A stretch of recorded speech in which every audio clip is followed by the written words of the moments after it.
গতকালকের দত্তপুর লোকালে বিরাটিতে যে বাচ্চা চুরির অভিযোগ এবং আমাদের এমডিআইপি নিউজের পক্ষ থেকে যে খবর করা হয়েছিল, সেই খবরটি করার জন্য আমরা আন্তরিকভাবে দুঃখিত। কেননা আমরা সব কিছু বিচার বিশ্লেষণ করে এই খবরটা করতে পারিনি।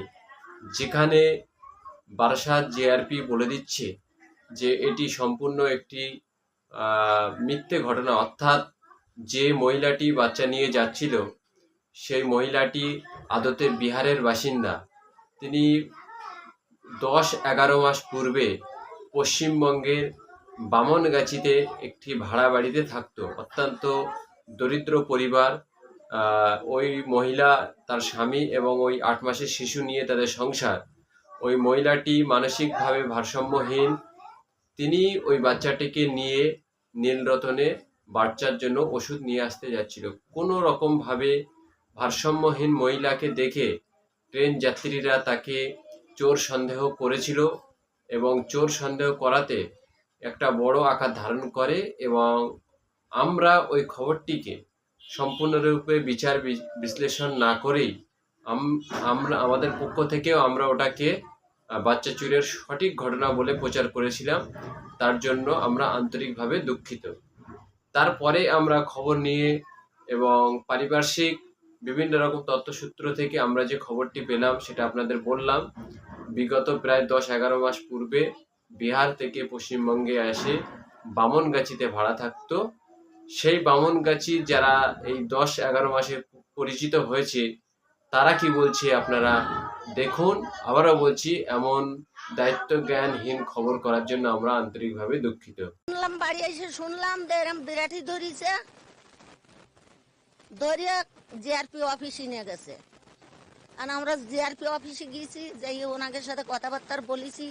বলার পরে ইনারে ছেড়ে দিয়েছে, বাচ্চাটা সে মিশমুই না কনে সেইখানে দিয়েছে।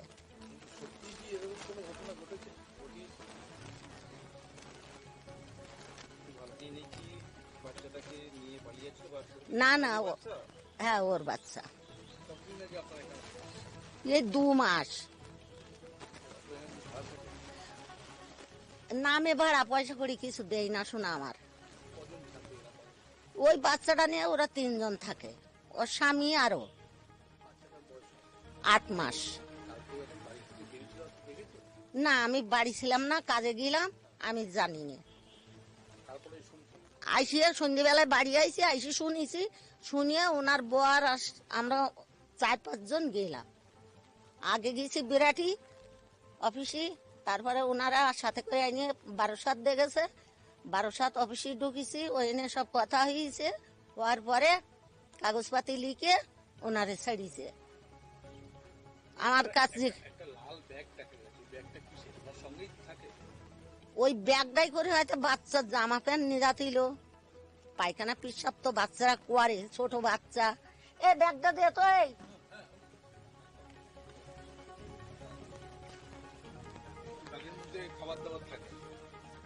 কোনো জায়গায় তো যায় না, ঘরে খায় সব সময়।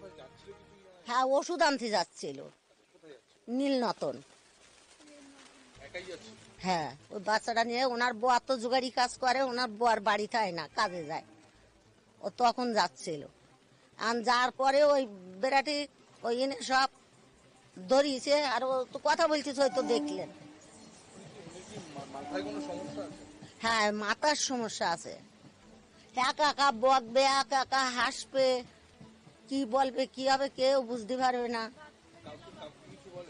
না কারোর কিচ্ছু বলবে না, কারোর সাথে কথাও বলবে না, চুপচাপ।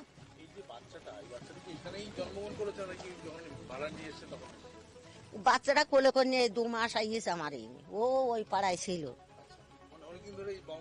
হ্যাঁ অনেকদিন, ওনার বরের অনেক চেনে, তোরা চিনিস নে। ওই শোনে ভালো, লোকটা খুব ভালো।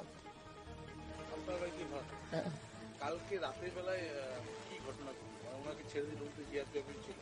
হ্যাঁ তারপরে কি হলো? তারপরে জিআরপি আসলো আমাদের বাড়ি, আইসি সব দেখি শুনি গেল। ওনার ফটো তুললে, ওনার স্বামীর ফটো তুললে, ওই ঘরের মধ্যে